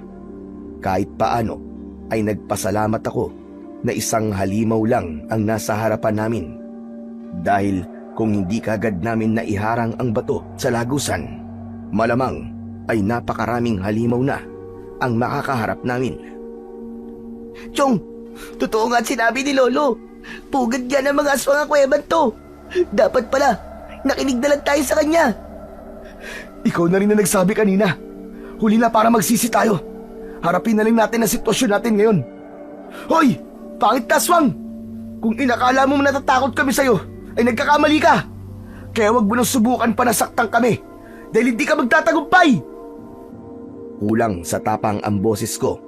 Pero umasa ako na aatras ang aswang dahil sa sinabi ko.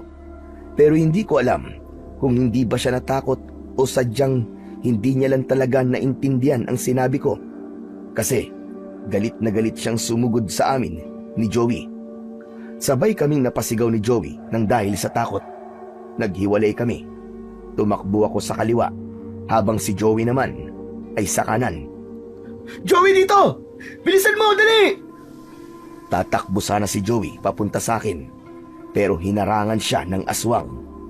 Napaatras si Joey habang unti-unting lumalapit ang aswang sa kanya. Benji, Chong!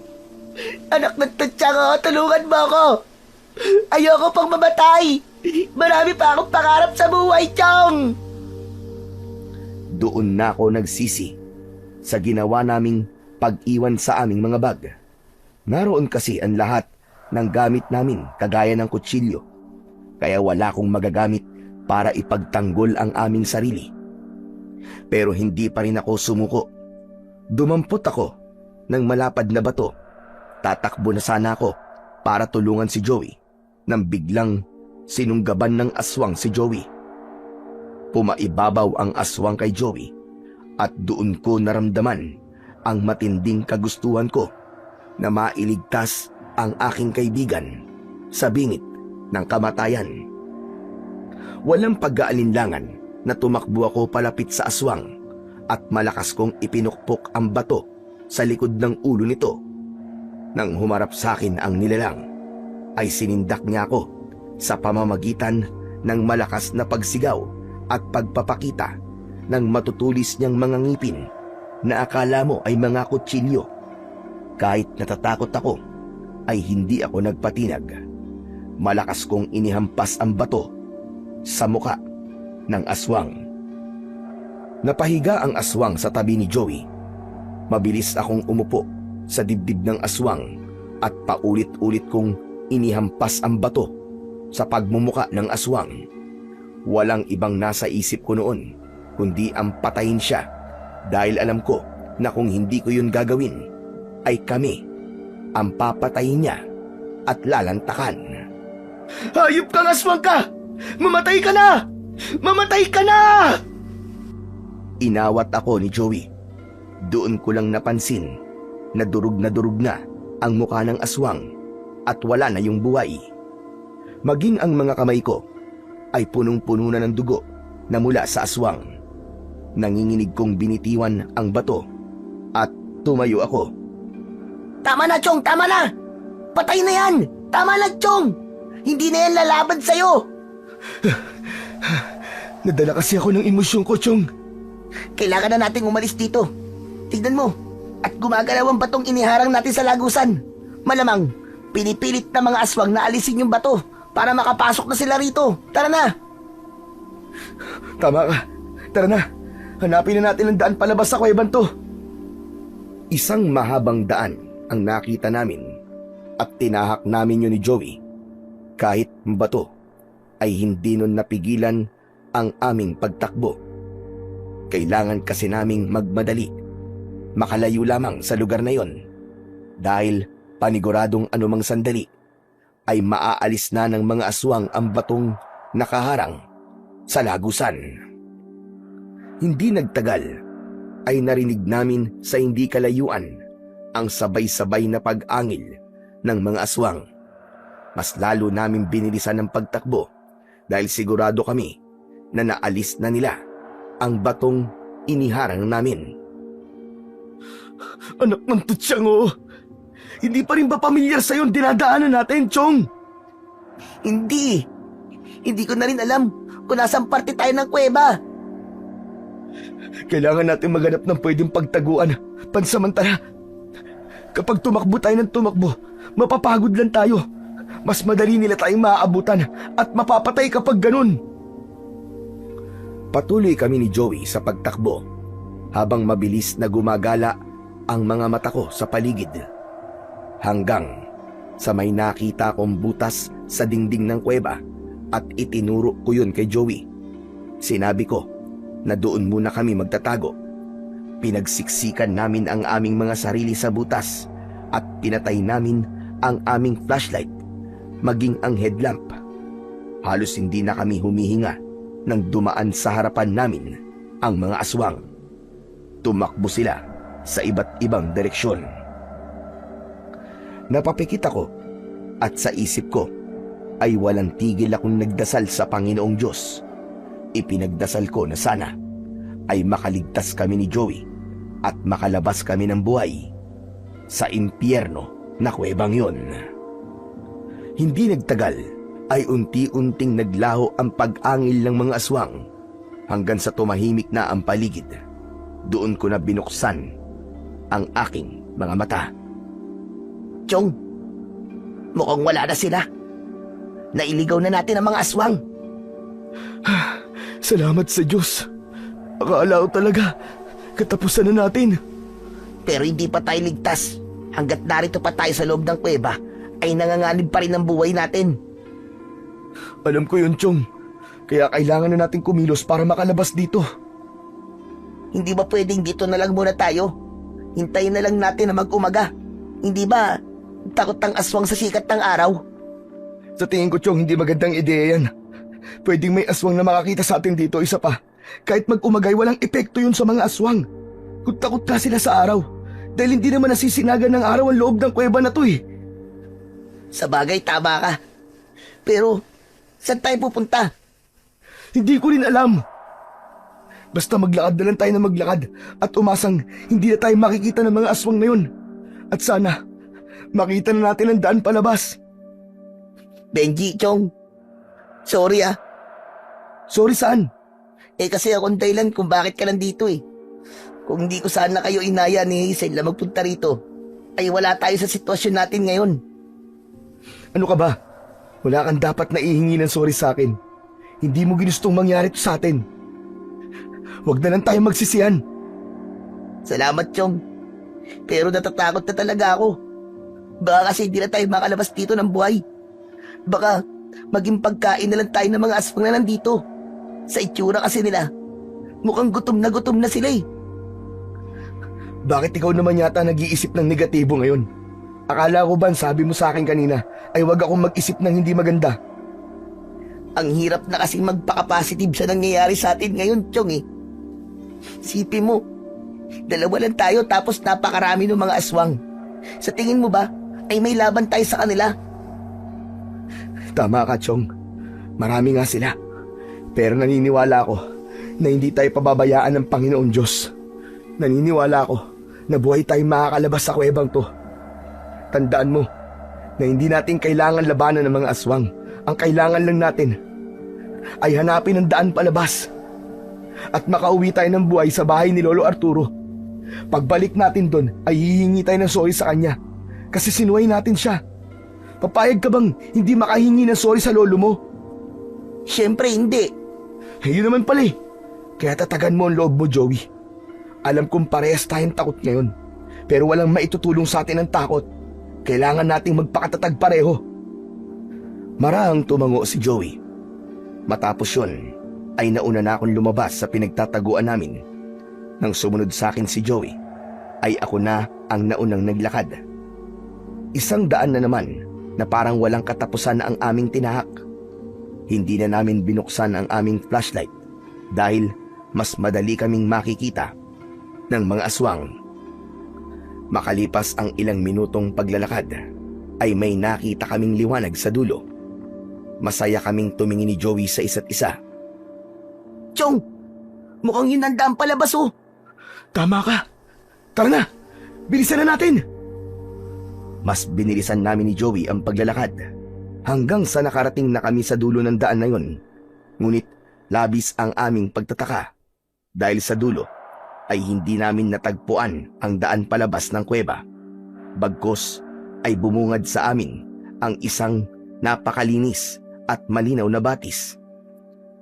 Teka, sandali. Yan bang batis sa sinasabi mo, Chong? Ha? Oo, yan nga. Akala ko pa naman makakalabas na tayo. Hindi pa pala. Pero saan galing yung liwanag na nakita natin kanina? Ewan ko, hindi ko rin alam. Nakapagtataka na kanina eh. Ang liwanag sa parting to tapos bigla na lamang nawala yung liwanag. Hindi kaya pinaglalaruan na tayo ng mga aswang, Chong. Baka sinadya nila na dalhin tayo rito. Kasi dito nila tayo papatayin at kakainin. Hindi naman siguro. Pero hindi mo ba naisip, Joey? Nandito tayo ngayon sa batis sa sinasabi mo. Siguro naman mula rito ay natatandaan mo na ang daan palabas. Oo nga no. Tama ka. Ang talino mo talaga, Chong. Ilang beses ko nang napunta ng batis sa to. At mula rito ay alam ko na kung saan dapat tayo dumaan para makalabas tayo dito. Binuksan ni Joey ang flashlight niya para mailawan niya ang paligid. Isang lagusan ang itinuro niya at ayon sa kanya ay kailangan lang namin diretsuhin ang daan na yun para matumbok ang daan papalabas.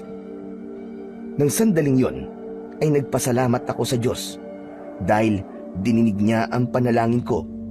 Pero hindi pa man kami nakakaalis ni Joey sa aming kinatatayuan ay narinig namin ang palakas ng palakas na pag-angil ng mga aswang.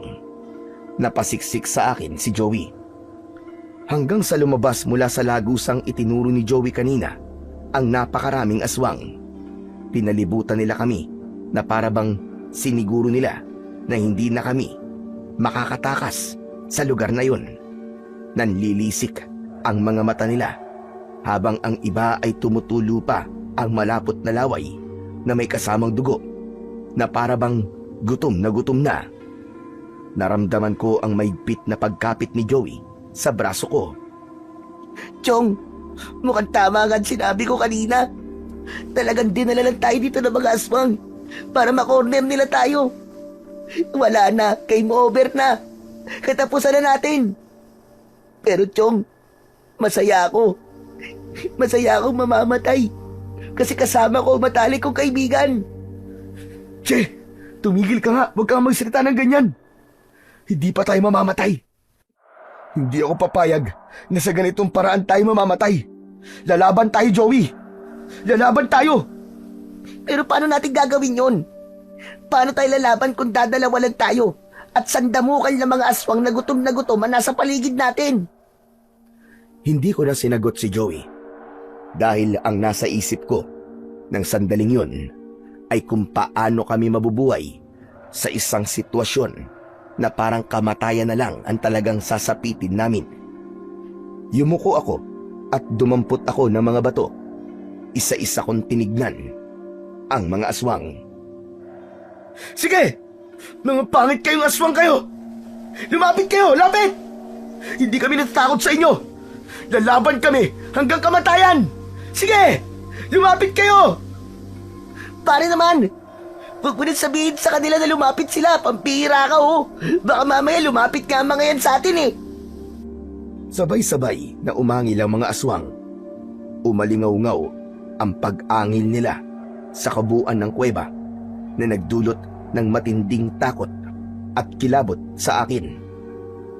Nang nagsimulang lumapit ang mga aswang sa amin, ay pinaulanan ko sila ng bato. Ginaya na rin ni Joey ang ginagawa ko. Dumampot siya ng mga bato at pinagbabato niya rin ang mga aswang. Pero walang epekto ang mga bato sa kanila.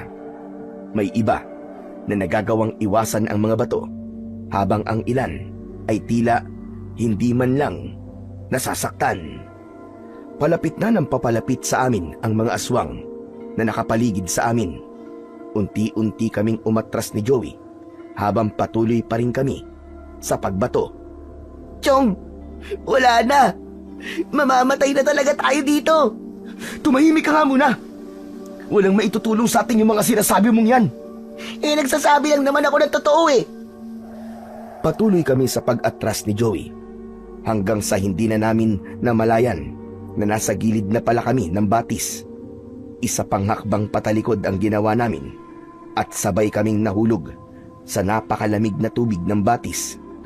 Bumulusok ako paibaba at binalot ng kadiliman ang aking paligid.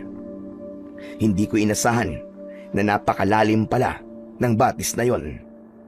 Nataranta ko dahil pakiramdam ko ay may kung anong malakas na puwersang humihila sa akin paibaba.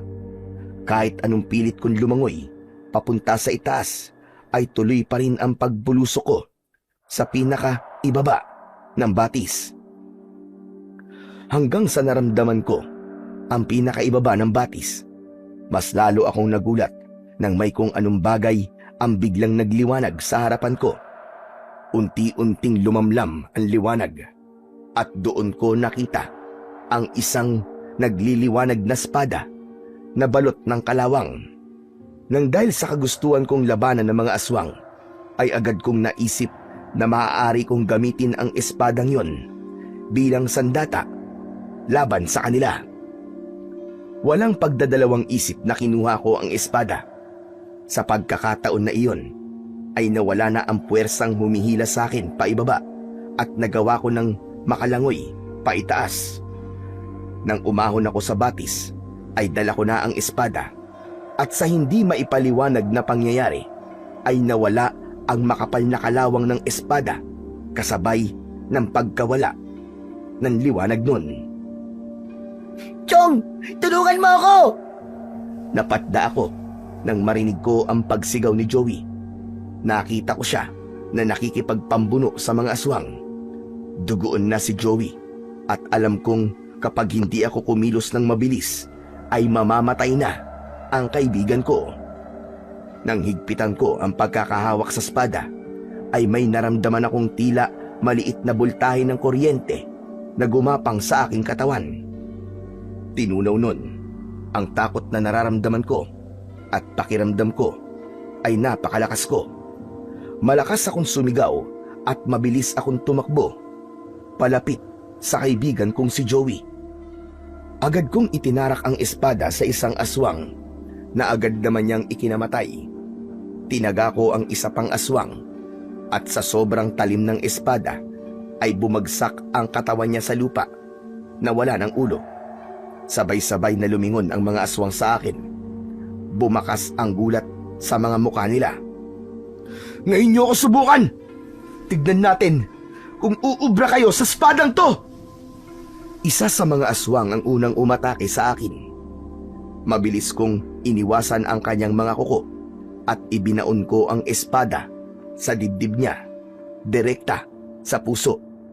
Lumagpas ang dulo ng espada ko sa likod ng aswang. Dalawang aswang pa ang sumunod na umatake, isa sa kanan at isa sa kaliwa.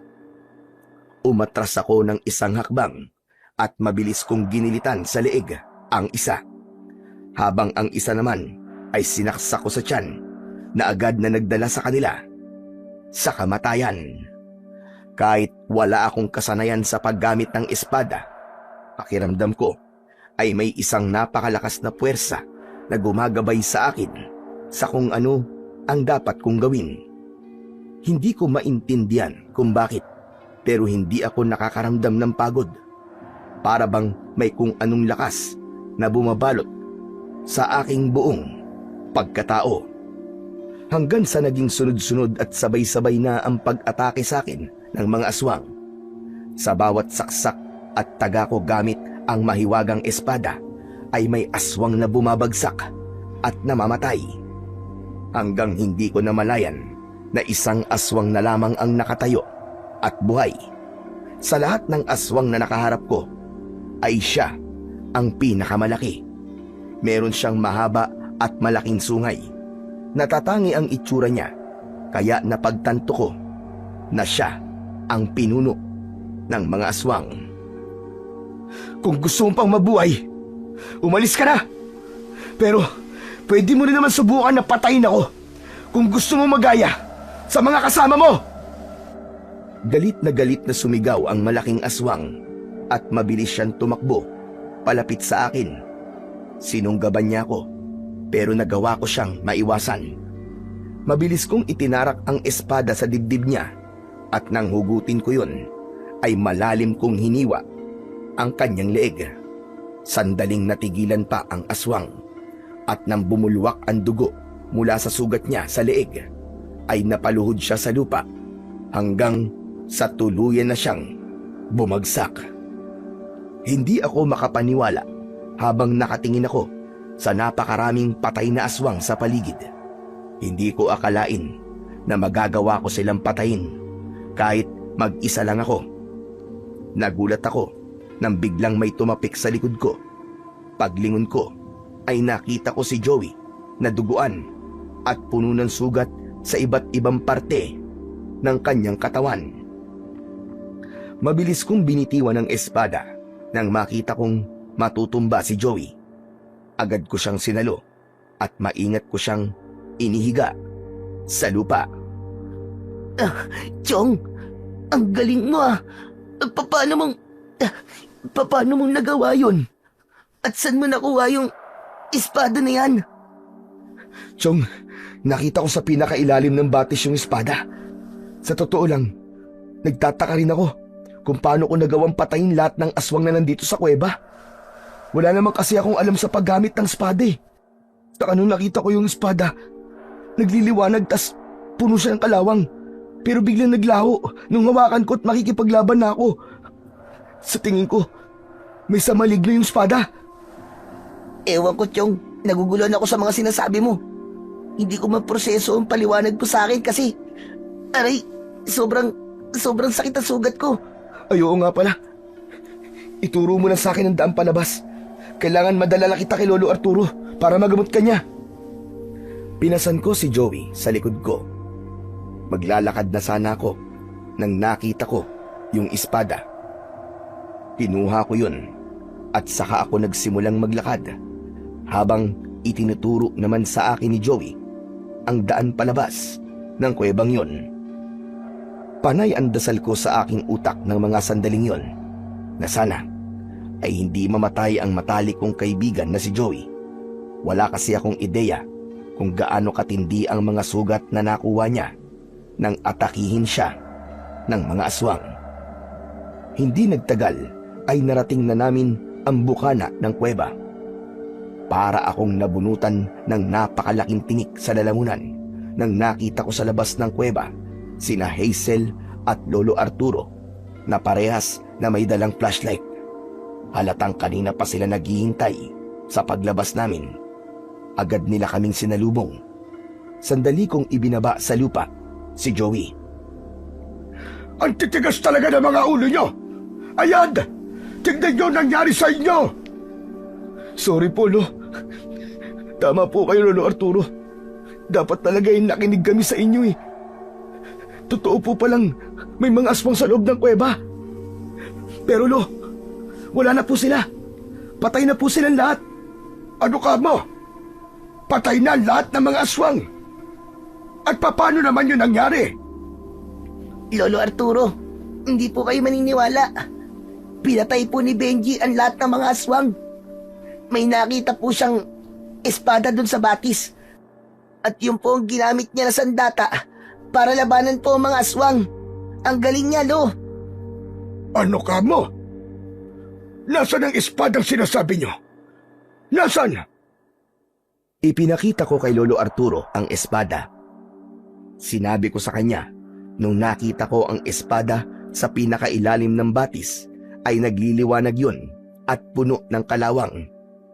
Pero nang iahon ko yun sa batis, ay nawala ang kalawang nun at naramdaman ko na may gumagabay sa akin sa paggamit ng espada para maging biyasa ako doon. Hindi ako maaaring magkamali. Ang espadang ito ang espada ni Manuel. Po? Lolo Arturo? Sino pong Emmanuel?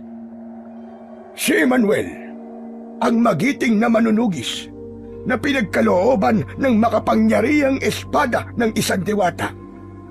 Siya ang naging tagapagtanggol namin noon. Pero sa kasamaang palad, napatay siya ng mga aswang at kasabay ng kanyang pagkamatay ay misteryosong naglaho ang kanyang espada. Hindi ako makapaniwala na ikaw ang makakakita ng makapangyarihang espada, Benji. Pero sa palagay ko, narito pa rin sa baryong ito ang espiritu ni Emmanuel at ginamit kanya bilang instrumento para wakasan ang pananalasa ng mga aswang. Pwede po bang mamaya na po kayo magkwentuhan? Aray, ang sakit. Lo, dalhin niyo na po ako sa bahay. Gamutin niyo na po ang mga sugat ko. Pakiramdam ko mamamatay na ako. Doon lang namin naalala ang sugatang si Joey. Pinagtulungan namin siyang buhatin ni Hazel at nang makarating kami sa bahay ay agad na ginamot ni Lolo Arturo ang mga sugat ni Joey. Habang pinanonood ko ang panggagamot ni Lolo Arturo kay Joey, ay napakaraming tanong ang naglalaro sa utak ko. Hindi ko kasi maintindihan kung bakit sa akin ipinagkatiwala ni Emmanuel ang makapangyarihang espada. Ngunit ganun pa man, labis pa rin akong nagpapasalamat sa Panginoong Diyos dahil buhay kaming nakalabas ni Joey sa kuwebang pinamumugaran ng mga aswang.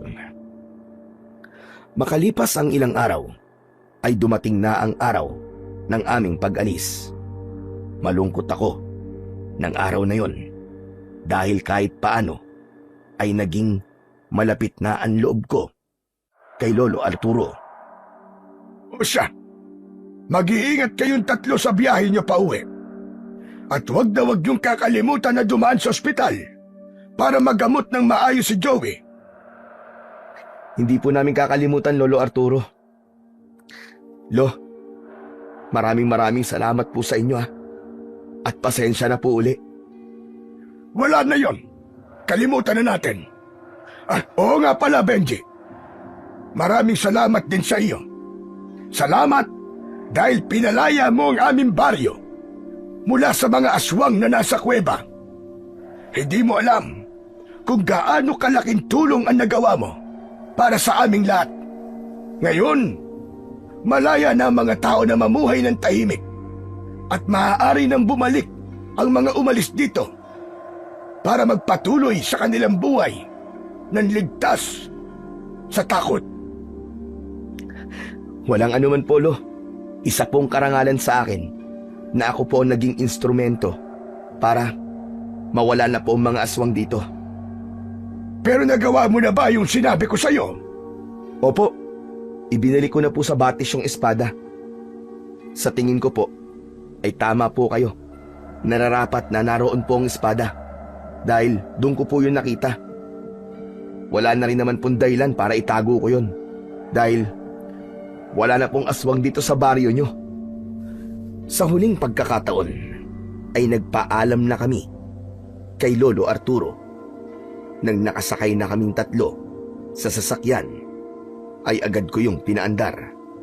Habang nagmamaneo, ay hindi ko napigilan ang mapangiti dahil hindi pa rin ako makapaniwala na ako ang nagmistulang bayani sa baryo ni na Lolo Arturo kahit isa lang akong dayo sa lugar na yon. At doon ko napatunayan at naunawaan ang ibig sabihin ng mga paalala ni Lolo Arturo. Natutunan kong may dahilan ang bawat babala at ang pagsuway ay may kapalit na panganib. Pero sa kabila ng lahat, wala akong naramdamang pagsisisi.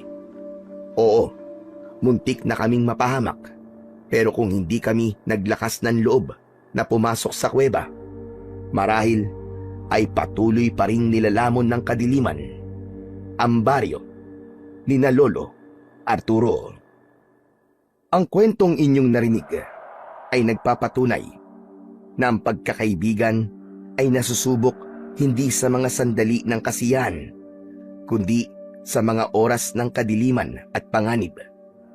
Sa kabila ng hirap at takot na kanilang hinarap sa pugad ng mga aswang, nanatili silang matatag, nagtulungan, at hindi kailanman bumitaw sa isa't isa.